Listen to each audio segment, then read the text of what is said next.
Hiya, I'm going to do a quick video on non-scale victories. I struggled a little bit this morning just with kind of, I chatted briefly with a commenter about kind of the way in which sometimes you can eat in preparation for a stressful environment, not necessarily a like a sort of post the time while it's happening, but like in preparation for when you think it's going to be a little bit stressful, like to kind of bolster you up sort of thing. So that's what I struggled with this morning. We were saying briefly, I don't know what the term for it is, but like bolster eating or something like that. That's what I struggled with this morning, so I thought just to I'm sort of over that a bit now. I feel a bit kind of like ready for it now. I didn't go overboard, and obviously because I don't have anything incredibly high sin in the house anymore, it wasn't really that big a deal. I mean, that's one of the ways of dealing with it, is not having it in the house, but just makes you feel uncomfortable. I don't like the way it takes over your body, and you don't feel in control of it. So it'll be quite. I'm going to be pleased when that part of my life is over, and I don't feel like, you know, I need to do that, because it's frustrating when it happens.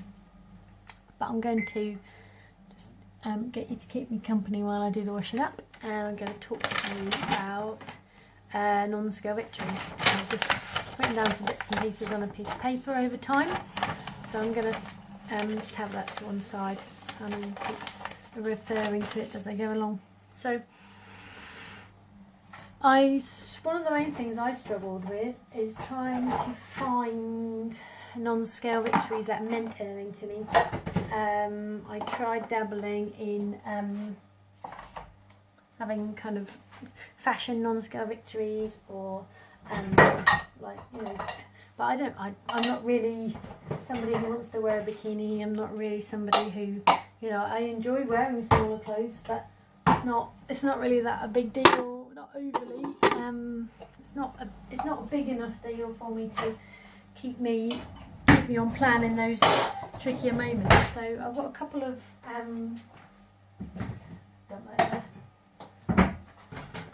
clearing the decks before I start filling that up again. I've got a couple of non-scale victories that kind of mean a little bit more to me, and obviously I would be fascinated to find out the types of non-scale victories you found along the way. And obviously, if you do come across a non-scale victory in the future, to put another comment down would be lovely, as, you know, kind of use it as a I used to love going on like Mumsnet and that sort of thing, and ages ago, and kind of having a thread of non-scale victories that you could just spend like ages reading through all of these different people's non-scale victories. So it would be quite nice to have a space that we could all just come back to, just to reread all of these non-scale victories that people have had, and then if you've got another one to add it to, it would be lovely. I've just looking over there on my piece of paper. So non-scale victory number one is fitting into a swing. Like, I know it sounds a bit weird, but my hips are always quite big, and when you fit into a swing, it squeezes you on the side. And then often you'd see like mums just having a swing with their kids next to you, and you just feel a little bit like you couldn't really do that. It was really uncomfortable. You couldn't really get a proper swing because it's quite painful on your hips. But now I can fit into a swing. I can fit. There's one especially nearby. You know, it's a little bit larger than average, and so I can fit into that with a little bit of space on the side, and that's lovely. It's really nice to know that I can just sit on a swing and just have a little relax on a swing, and, you know, it's not really a big deal anymore. So that's quite important to me, because then my daughter can swing next to me and we can swing together, and that's really nice. And then I do that every opportunity whenever we go to play park. I'm like, just gonna go on the swings. Doing up my shoelaces. So when I was at my biggest, I used to kind of have to do my shoelaces with putting my leg across my knee to put them up. And instead of, I'll just show you very briefly. It's always tricky to describe. I don't know how I'm gonna do this. I'll just show you briefly. So I'd have to do my shoelaces up by putting them on my side like that, and then doing my shoelaces up because I couldn't get my foot up like that. I couldn't do that. I don't know whether it's because of the belly or the thing, but I couldn't get my foot up enough to then just do my shoelaces up like that. And then so consequently my shoelaces wouldn't ever be done like at the front of my shoe.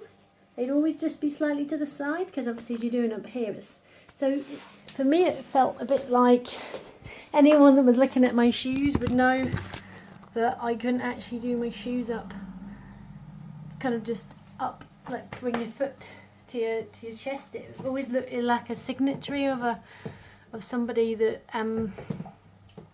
couldn't quite do their shoes up well enough. Just noticed I've only got another minute on here. Should have seen how long I've got for space. So I will just pause that there and delete one of my other videos. I've just put the kettle on to put water for the pasta. So I'm just making a bit of food now for tea time for later. Okay, so I was at another thing that is a little bit of a non-scale victory is crossing my legs. I used to kind of struggle putting them all the way over. Now I can put them all the way over. Just feels like my body's just a little bit more agile. And if I don't have my jeans on, I can like tuck my leg all the way back round on themselves, but like one foot behind the other shin, so it's like quite far around.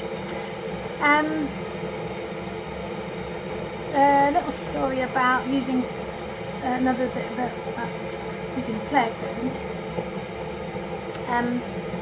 When we went to a play park recently, my daughter, no, not my daughter, I saw a couple of girls run up to the top of a kind of like a rope climbing frame, and there was two ladies that came in after, and I don't know what relationship they had, but I think one of them was a mum to one of the others, and there was a slim lady and a bigger lady, and the slim lady just approached this rope climbing frame, just climbed up the top with the two girls. And you can see the joy on those two girls' faces as the lady was just climbing up. They were so happy to kind of have like a mixture of company and kind of excitement. This lady climbed up, and she was just climbed up, and said hello and stuff, and just having a play. And the other lady came up, was a bit bigger, and one of the girls said, "Mum, you coming up?" And she said, "No, I can't do that. I can't come up there." I think she said something like, "I'll never get down, I'll get stuck," something like that. And the little girl said, "Is that because you're too big?" And this other lady can do it. I don't know what she called her, but like whether it was an auntie but she can do it because she's thin, can't she? And I think that aspect there, well, this girl obviously, she'd made a judgment of what had happened. And it just made me aware that this other lady who was big was obviously, she wasn't huge, kind of making a judgment on what she could do, and this other lady who was slim could really just, she obviously made a habit of just kind of doing, she hadn't put limitations in her way. And I think that's, for me, I feel like, so basically when my daughter then climbed up there, I made a really, really kind of thing of actually just climbing up there with her, because I suppose I wanted my daughter to see me in a bracket of a person that is going to do stuff with her, not somebody who's afraid to do things with her. So there's a little bit of a non-scale victory there, but also an awareness of where I could have been very comfortably in the past. Like very could have been a bigger lady who said, "No, I'm not coming up there because I'll break it," or I would have said I'd break it. I didn't want to do that. Whereas now I know I'm lighter, I can do stuff with about a little less fear. I can run up the stairs very comfortably, and I always like to run up the stairs. Just, I don't know why, I like running up the stairs as fast as I can. I've got fitting into a size 14 because that was a nice accomplishment too, and it's not really a big deal. I don't know why it's not a big deal, but I did do it. having a size 10 jumper. I was going to go and get a jumper, just a really, because as I lost weight, I felt a little bit like I could have a slimline jumper instead of always having to kind of have a more of a bulky one. I thought I could just have a very slim jumper. And when I was little, I had a slim jumper, and I kind of wanted to rekindle that kind of slim jumper thing. So I went to Sainsbury's to see if they got like a sort of a slimline jumper one, and they did have a style. The only one they'd got left was size 10s and size 8s, and I thought, well, I'll try on a size 10. I was feeling enthusiastic, and it actually fitted me. So I've got a size 10 slimline blue jumper. You know, when it's just like it's warm, really warm day, but you don't necessarily just want to have just one top on. So there's a little top up like that. So really, that's a really nice thing. I think I feel, not necessarily because it's a size 10, but because it's slimline. Look, I don't feel, there's another one of my non-Scale Victories, I don't feel as frumpy. What else have I got? This is a nice one. Not really that nice. It's not having a sweaty back mat. Like, you know, these bits here where you like when they hang over, and in the warm weather, like they just they're just quite sweaty. And I used to kind of tuck my back of my bra over them, almost like a little back bra, just to kind of pull them out of the way so they wouldn't be so sweaty. I didn't get chafed or anything, it's just the sweatiness. So that's quite nice not to have to do that, and not also have to kind of talk about that really then. Although I don't really mind really, but it must not be very nice for you guys listening about my sweaty back fat. Yeah, not having back pain anymore. I used to get a lot of back pain, obviously, when you lift up children and that sort of thing. But I lift up my children now and I don't get back pain. So I just can't. I think it is a lot to do with my weight. Sometimes I do pull my back ever so slightly, but my recovery time is just greatly reduced. I'm just slightly uncomfortable for maybe like 20 minutes, whereas before it would be, you know, the rest of the day would be uncomfortable. So it's really increased, like the recovery time, incredibly so.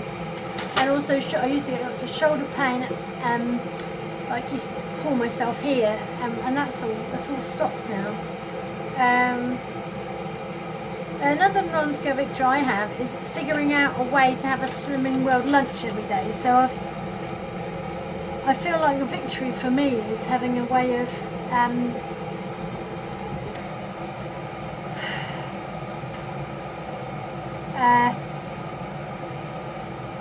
beating my overeating cycle.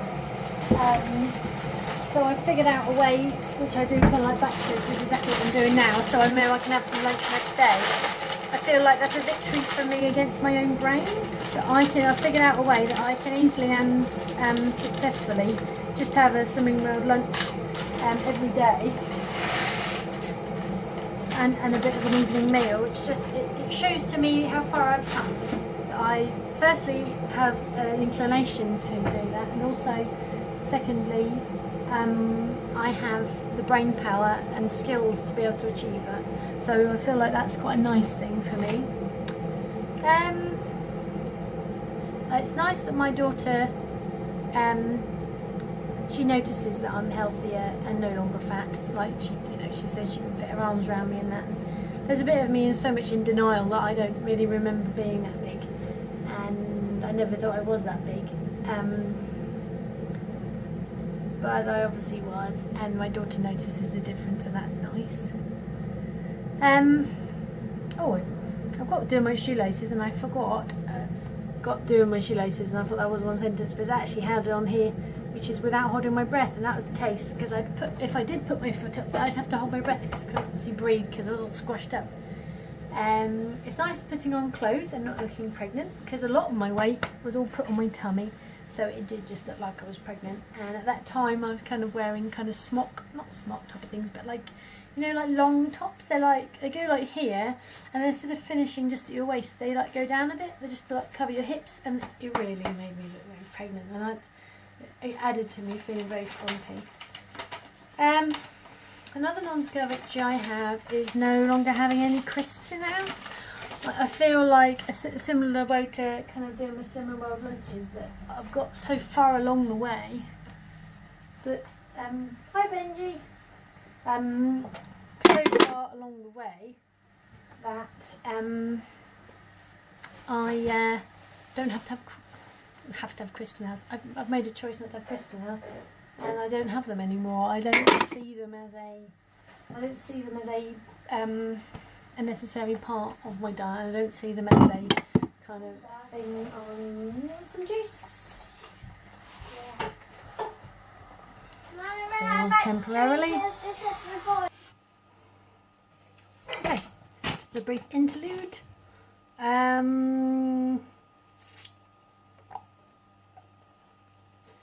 got not having to make excuses. So a lot of time I was making excuses for the fact that I was overweight, making excuses that I couldn't achieve things, making excuses that I couldn't do stuff with the kids. Not like big things, but just the tiny things, like well, similar to the rope climbing thing, where you just say, well, like, that's not something I can do. Whereas in reality, I could if I just lost, 3 stone. Not being frumpy anymore, and being comfortable in the bath. So I used to really hate, which is one of the most frustrating things about the binge eating thing, where people say, oh, if you're feeling stressed, have a bath. I used to really hate having a bath because firstly you've got to take your clothes off, and I don't really like taking my clothes off. You've also got to get into a bath with like your body, and you just feel like you fill up the whole bath, which is not a comfortable experience, not relaxing whatsoever. But now I can have a bath and I feel alright in it. It's not the best thing in the world, and sometimes it's really helpful if you've got a sore back and such, but it's not, but at least I can have a bath now and not be like kind of frustrated with it. There's an interesting one that my partner put to me, what was a non-scale victory, and it was my daughter saying that she doesn't like having takeaways 2 nights in a row. Now sometimes, due to our life, sometimes it just doesn't happen that I manage to get back in time. Say for example, sometimes there's Friday nights we end up doing stuff at the shop, and the kids stay with us, and then we get back and it's like about, sometimes it gets on for 7 o'clock, and the kids have got to be in bed soon, so we just end up running out of time. As much as I can make dinner pretty fast, sometimes it just doesn't work, and sometimes we have takeout. I try not to have takeout at those points, so the kids get fed and my partner gets fed, and I'll kind of just deal with it, and I'll have some stuff when I get back. I'm okay feeding myself in a different way. But my daughter said the other day that she's okay if we have takeout every now and again, but she doesn't like it if we have it 2 nights in a row. And my partner said that was a really great non-scale victory, because it's basically my daughter having a healthy opinion. It's her knowing herself well enough that she knows the difference between the way she feels when she's had good food to eat and the way she feels when she's had takeout to eat. And I feel like that's quite a nice thing to have come out of it. That's sort of a way of you're impacting someone's life in a positive way.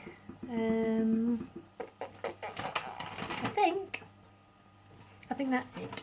So so far, obviously, if I think of anything else, I will put them in the comments below anyway, just because I think it'll be quite a nice little thread of non-scale victories, because sometimes they come out of, sometimes non-scale victories are very obscure little moments that are not at all related to the traditional non-scale victories.